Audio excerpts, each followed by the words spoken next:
دا غینه بعد سوال ورور کړی دی چې دا درې طلاقه په یو ځای باندې د یو حسابي که درې دا مثلا په ډېرو ځایونو کې بیانه کړې ده او دلته بیا بیانه کړو. الجواب بالله التوفیق.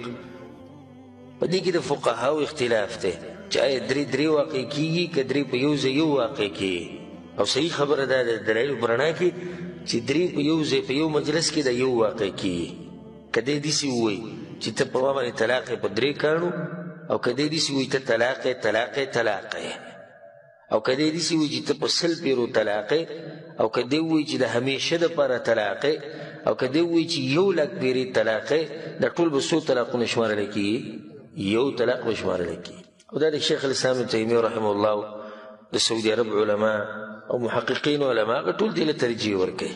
په دې باندې دلیل دی په صحیح مسلم کې عبدالله بن عباس نوم روایت دی چې کان الطلاق على عهد النبي صلی الله علیه وسلم وابي بکر وسنتين من خلافة عمر طلاق الثلاث واحده. د رسول صلی په زمانه کې ابوبکر صدیق په زمانه کې د عمر بن خطاب په خلافت کې 2 کالو پورې د 3 طلاق به یو شمارل کېدو. بیا چې کله عمر بن خطاب ولیدو چې د خلکو د طلاق نه ګپ شپ جوړ کړي، نو هغه بیا وی درې واقع کېږي، او دا د هغه یو سیاسي فیصله وه، دا د هغه خپل اجتهاد. او بیا دا هم صحیح ثابت دی چې هغه بیا دا ویلي و ارمان چې داسې ما نه وی کړی. خو دا په هغه ټیم کې هغه دا فیصله دې دپاره وکړه چې دا خلک د دې طلاق نه منع شي. هر سړي به ورته په 3 کاڼو طلاق کړي، هغه وایي چې څوک داسې ووایي دا بې طلاقه شو، چې دا خلک د دې نه منع شي.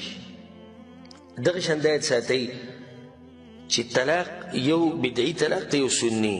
بدعي هغه دی چې هغه د شریعت خلاف، او سني هغه دی چې هغه د شریعت موافق. د شریعت موافق طلاق دا دی چې یو سړی خپلې ښځې له طلاق ورکړي او هغه پاکه یي د حیض نه. دویمه دا چې په دغه پاکوالي کې ورسره کوروالی نه یې کړی. درېیمه دا چې دا طلاق به یو وي. ګوره الله سبحانه وتعالی په قرآن کې څه وایي؟ یا ایها النبي اذا طلقتم النساء فطلقوهن لعدتهن. صحیح طلاق ورکوي چې عدت او د هر څه خو پکې معلوم وي که نه. بله دا الله سبحانه وتعالی څه وایي؟ الطلاق مرتان. طلاق چې د هغې نه باید رجوع کېږي دا 2 دي. درېیم طلاق چې دې ورکو نو بیا خبره ختمه شوه. اوس ګوره شریعت چې دا کوم 3 طلاق یې ښودي دي، په دې کې حکمت دا دی که دا سړی پښیمانه شي په دې خپله خبره، که دا ښځه په دې خپله خبره باندې اظهار وکړي، خاوند نه معافي وغواړي چې زه خطا شویم، او دوی واپس بیا ژوند شروع کړي، ځکه یې دا موقع ورکړه. او دا یې ساتئ چې دا عدت چې دا ښځه تېروي 3 حیضه طلاق نه بعد، دا به هم د خاوند په کور کې تېروي. او په هغې کې هم دا حکمت دی چې دا د خاوند مخې ته راوړي، نو که د خاوندو د زړو شي راواپس یې کړي او د دوی صلح راشي په منځ کې. نو چې ته ورته وایې چې 3 شو، نو هغه موقع میلاو نه شو هغو ته د واپسۍ. موقع ورته میلاو شو، خبره ختمه شوه. دغه شان حدیث کې دا راځي د عبدالله بن عباس نوم روایت دی، امام ابو داود راوړی دی چې رکانه دا یو کس و او د خپله ښځه طلاقه کړې وه 3 طلاقه په یو مجلس کې. نو په هغې باندې به ډېر خفه و، په رسول صلی پسې راغی. رسول صلی ورته ویې دغه یو طلاق شمارلی کېږي او دا ښځه واپس کا. امام ابو داود دا روایت راوړی. بیا دا خبره ساتئ چې بدعي طلاق ورته موږ ووایو چې د شریعت خلاف دی، او رسول صلی من عمل عملا لیس علیه امرنا فهو رد. چا چې نوی کار وکړو دا مردود دی، دا طلاق هم مردود دی. دا 3 نه شمارلی کېږي، 3 دا یو شمارلی کېږي.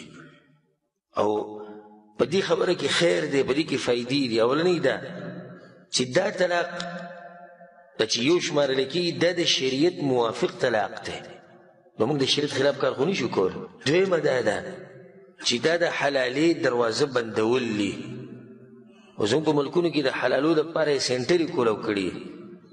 ورشه په یو کس پسې ورته وایي ښځه مې طلاقه کړې، هغه یو شپې له دې بوځي، والعیاذ بالله. دا خو دلتوب او دوستوب دی او بېغیرتوب دی. نو دا ښځه دی بوځي، د سره یو شپه تېره کړي، 2-3 تېرې کړي، بیا راشي وي کار شوی د ښځه بوځه. دا هله چې کله دا وایي چې 3 شمارلی کېږي، که 3 یو شمارلی کېدی وی دا قصې نه وی چې پسې ورشي مولوي صاحب پسې مولوي صاحب داسې بار قصه ختمه شوه ستاسو. هغه وایي مولوي صاحب پوه شوی یم نه وم وایي که پوه شوی که نه خبره ختمه شوه ډېرې خبرې هغه وایي که هغه خبره ختمه ده که چېرته نیکعمله سړی دی ستا په نظر کې وي هغه لی بوز داسې د بېغیرتوب د لارې ښې حالانکې رسول صلی څه وایي وایي څوک چې حلاله کوي او د چا دپاره چې کوي دا دواړه لعنتیان دي په دواړو باندې لعنت دی درېیمه فایده پکې دا ده چې د دې که موږ دا فتوا ورکړو چې درې یو حسابېږي نو د دې سره به د دې خاندانونو حفاظت وشي دا بچي به نه ضایع کېږي خاندان به زر نه ختمېږي ښځه خاوند وران شو په یو خبره باندې سړي ورته ته په درې کاڼو طلاق یو قصه دې ولا په یو ځي ختمه کړه بچي ضایع شو هغوی به خپله خفه دي خاندان ټول تس نه شو ستا د دې فتوې د لاسه او بیا به الټه بل حرام کار کوي چې ځي به پردی سړی به ګوري د هغه سره به شپه تېروي بیا به ده ته راواپس کېږي نو صحیح خبره دا ده چې په یو مجلس کې درې طلاقه دا څو شمارله کېږي دا یو شمارله کېږي والله اعلم د هغې نه